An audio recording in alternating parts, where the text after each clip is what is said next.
Hey everyone, Nick Espinoza, your chief security fanatic here, and today we are talking about Google because I want to let you know why Google's new work from home mandate may have long-term repercussions for the global economy, and that really isn't that good.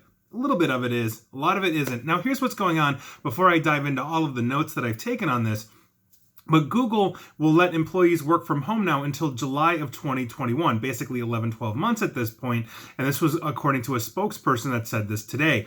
Now, the company previously said that employees would be remotely working through the end of 2020 and that some employees would be allowed back into their offices sooner than later. But the decision to extend the remote work policy well into next year indicates that basically one of the world's largest companies, quite frankly, is bracing for a long-term pandemic, and by virtue of that, other businesses could follow suit, and I will actually get to that sooner than later. Now, in the memo to employees, Sundar Pichai, the CEO, said that the company has reopened 42 offices around the world, and I quote, "To give employees the ability to plan ahead, we'll be extending our global voluntary work from home option through June 30th of 2021 for roles that don't need to be in the office. I hope this will offer the flexibility you need to balance work with taking care of yourselves and loved ones over the next 12 months. Now, this is interesting, and I actually applaud Google for putting the safety and of their workers, obviously ahead of the desire to have people work together that could spread infection. Obviously, there are some essential workers that need to go into the office, but overwhelmingly, I have no doubt the vast majority of Google will probably be working from home, as it is right now for the vast majority of companies, out there, or at least having some kind of hybrid. But I think this move is going to have repercussions well beyond Google, and this really needs to be discussed because some of these things are good and some of these things are bad. Now, here we go, and these are my thoughts on this. So Google has learned, like many companies, that worker productivity really didn't take a massive hit. Like beyond the mad rush and confusion of spinning up work, let's say in mid-March, early April to work from home, once everybody was settled in, it was essentially business as usual, minus obviously in-person meetings. This also, though, has long-term repercussions for cybersecurity, is how we create defensive perimeters around our users. But I want this video/podcast to basically focus on the economics of this situation. And so let's think about it this way. Google has tens of thousands of employees all over the U.S. And the world as well. They own hundreds of buildings, basically to house these workers daily. Now, so if these buildings are shut down, Google is actually harming a few industries, and let's go through that. So for example, if the buildings are shut down, building maintenance grinds to a halt. And so here we are. There's going to be less work for janitors, landscapers, HVAC, mechanical contractors, and other types of jobs by virtue of that.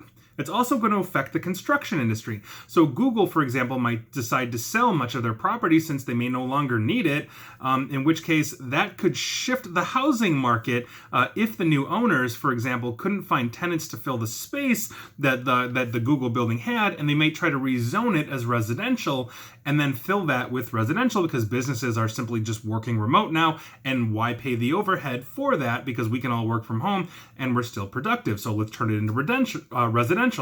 Then what happens then with that is that the general contractors won't get as much work for new buildings because the vacancies are going to start piling up. Now, this basically means that they won't be hiring as many workers, they won't be replacing their tools with tool manufacturers with the same amount of frequency or buying new tools for new workers. They're going to lower their fleet of vehicles due to lack of work, which means they're spending less gas, they're spending less money, elsewhere, and on and on and on. The small businesses that spring up in urban environments that cater to Google buildings and the like will see a hit, like that local sandwich joint that is pretty much open during business hours and slightly after, the local bar, the dry cleaners, etc., will all see decreased traffic. I can look at Chicago, where I live as an example. If the Sears Tower, for example, were to shut down, all of the buildings within about a 4-block radius of that would take a serious hit in revenue, including Starbucks. And I've seen all these businesses. I've spent a good time at the Sears Tower. I don't care what they're calling it now. It's the Sears Tower.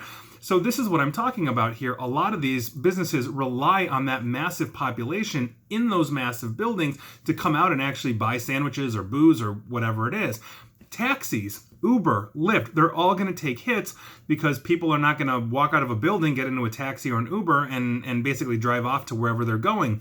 The auto industry itself is basically gonna take a hit because less people are driving to work in the long term, which we are already seeing. Just driving in general is down. Therefore, gas stations are hit. Many of them are actually local owned franchises, even though they might say BP or whatever on them. It will affect auto repair mechanics because, quite frankly, you're driving less.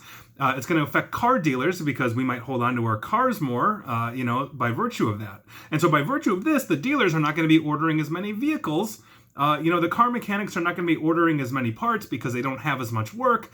Therefore, the manufacturers of the cars, the suppliers of the parts will also be hurt, and on and on and on. Do you get what I'm saying here?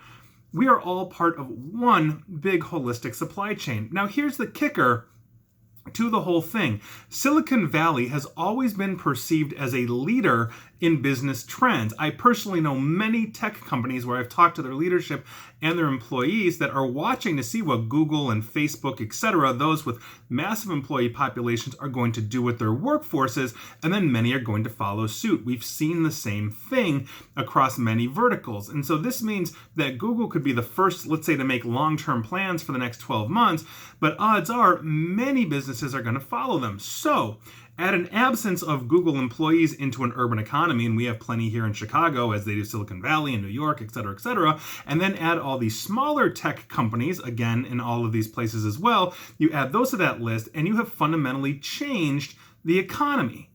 And so that then leads me to a question: is this all bad? How do we shift completely and permanently to working from home without causing a massive depression and unemployment for all of those that are in the support industry? And so I don't think that's an easy answer, and I'm not an economist. I never, nor would I claim to be, although I can play one on TV, I guess. If the US government and other governments are in this predicament and cannot address this situation holistically, looking at the entire supply chain of all industries, then we have a serious absence of leadership worldwide, and some form of economic depression is bound to happen. This is that important. This is a fundamental, on the kin of creative destruction in a society, as we, let's say, all shift to fundamentally work from home, which fundamentally means how we are interacting with each other, how we are interacting with the products that we buy, the businesses that we use. This all changes. We can't just build buildings for the sake of employment. We're not the Soviet Union. That's what they used to do. But we can spur things like job education training to burgeoning new sectors and beyond. But this is a very serious problem, and I don't think a lot of people are realizing this because, it's great to work from home, and I'm just as productive as, I am from home now that I've adjusted to my new environment, and I've quelled all the distractions I normally have. No more Netflix, while I'm working, that kind of thing. And so then the question becomes, what happens to the local shop owner that where you get your sandwich every day? And I think that's something that we need to address. And until we can, I think we've got some huge questions answering there. And I don't think this pandemic is really going to be over, even if we're able to eradicate the coronavirus or COVID-19, because we have fundamentally transformed how we work and how we interact in business on a global scale. And that needs to be addressed and shifted, and make sure that we are not making millions and millions and millions of people worldwide homeless or broke as a result of that. How do we do that? I think that is a very important question. And so that is your news of the day. And please like, share, follow me here on Facebook and Twitter at NickAESP. And please feel free to subscribe to me at YouTube as well. And as always, stay safe and stay online. Thanks, everyone.